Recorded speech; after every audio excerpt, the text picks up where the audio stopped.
Good day. For the past 18 years, I've had the privilege of working in a preschool environment where I have seen firsthand how storytelling shapes children's lives.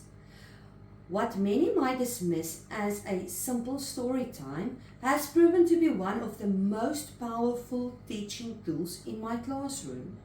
Storytelling is not only about entertainment, it supports social and emotional learning, strengthens memory and comprehension, builds vocabulary, and nurtures empathy and imagination.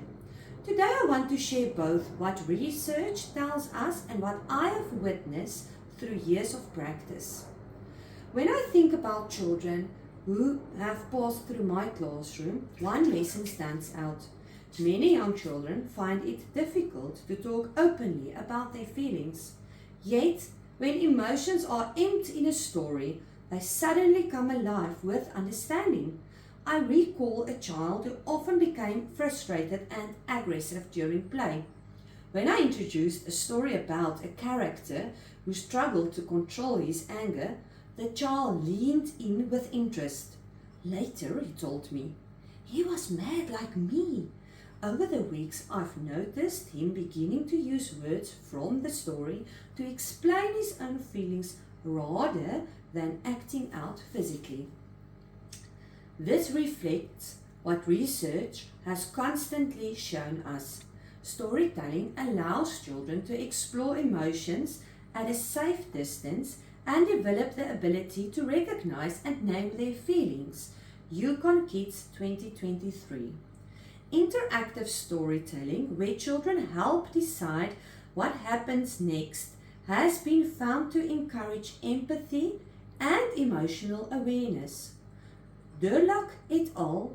2011 argue that these social and emotional skills are foundational for later school success.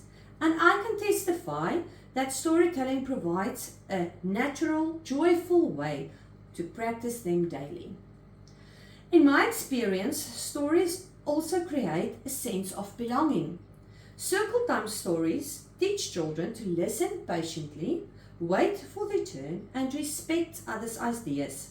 Over time, I see them applying these skills beyond story time, whether negotiating a turn on a swing or comforting a friend who is upset. Over the years, I have learned that young children rarely separate words from images. When I hold up a big book, the story becomes real to them. Visuals capture their attention and helps them piece together the meaning.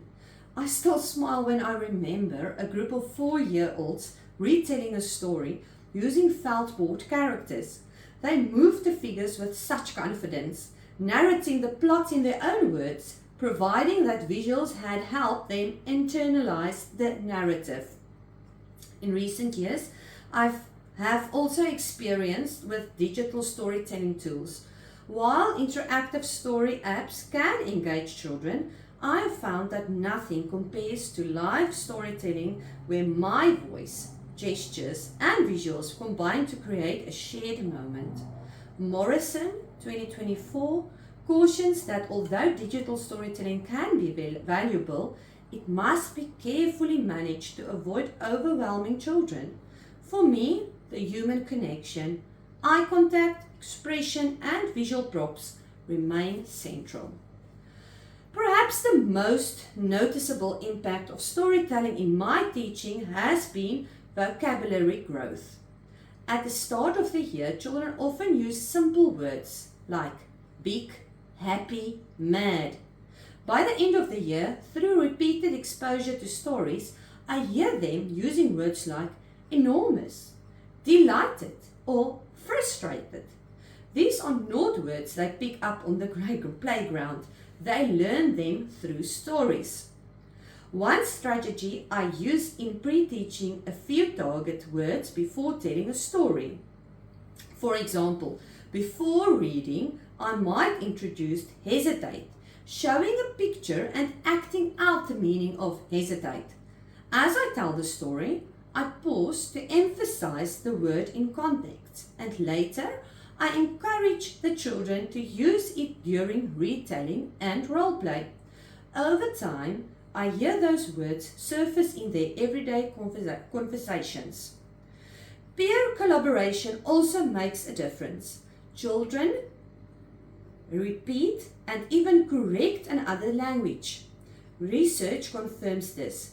Peer interaction during storytelling significantly boosts vocabulary learning.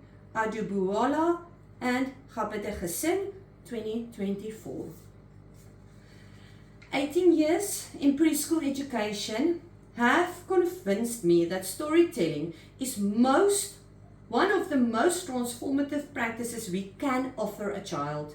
It nurtures empathy, helps them navigate their emotions, teach them how to listen and share, strengthens comprehension, and equips them with a rich vocabulary that forms the foundation in literacy.